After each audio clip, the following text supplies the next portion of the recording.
Hey guys, Alvo Stockman here. Yesterday I asked you a question.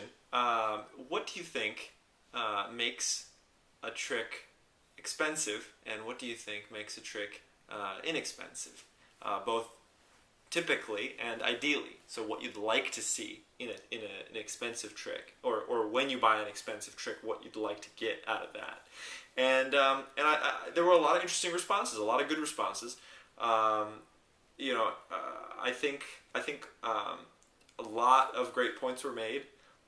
When I'm personally picking a trick, I like to when it's expensive, um, like was said in the discussion in the previous video.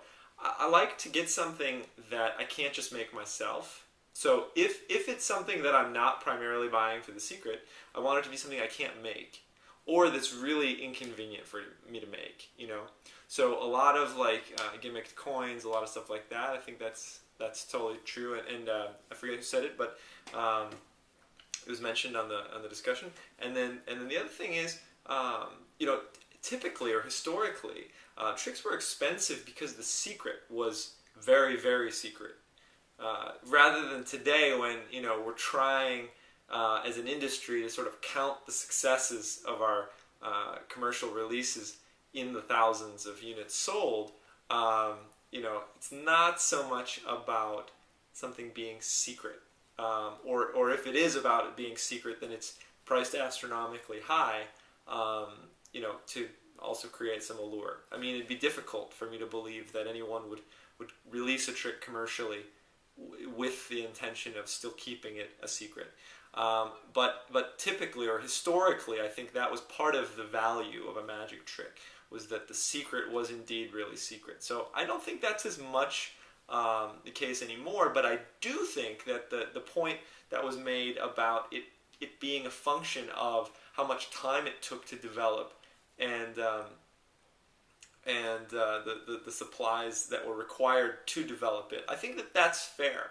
I think that if you're going to spend 2 months and $1,000 working out a prototype for a trick that you're hoping to release, and then you go into a sort of a testing phase where you spend 2 months or a year or 2 years using it full time in your act, and that's all part of this development process that you're using. That the ultimate price that somebody pays is based on all of that experience and all of that time that you put. So if you dedicate a year of your life, say, to a magic trick, and then you want to give that experience and pass along and share that success that you have with somebody else, I think that is deserved of a fair price, or a good price, or of a high price. And I think that the most expensive magic tricks that people really feel like were worth the money are the ones that come from the real workers, um, the ones that have made people's careers and have really defined certain performers. Like, for example, the Gazo Street Cups and Balls routine.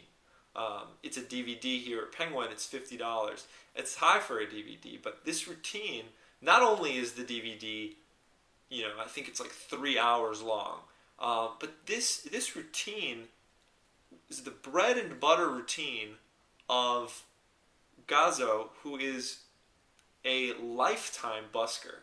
And there's so much value that's been put into that routine that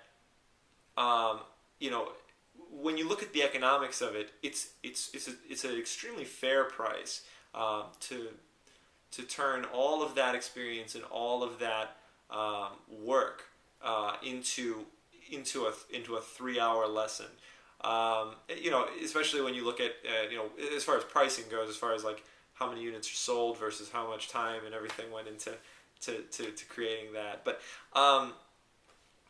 yeah, actually, Gazo has another DVD coming out, I think tomorrow, and it's the Tossed Out Deck DVD, which is I don't think it's actually going to be nearly as expensive as the Street Cups, but like second to the cups and balls.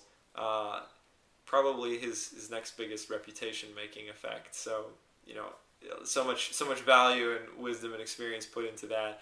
Anyway, I'm sure you'll hear more about that later. So that's it. I think that was really interesting. I'd love to hear your response to this video as well. Um, you know, ultimately, I think it's a matter of materials, just straight cost of materials, um, versus just the process of being able to make that gimmick.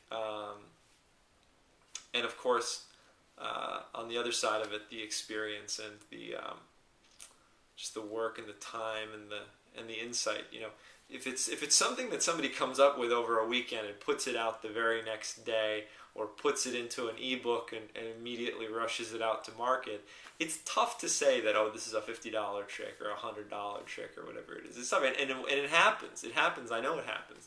I've seen it happen before, and it's pretty easy to tell when that's the case. I'd love to hear tricks that you thought must have been just conceived in a weekend and put out the following week. So anyway, leave a comment. I'd love to hear what you think, and I will talk to you soon.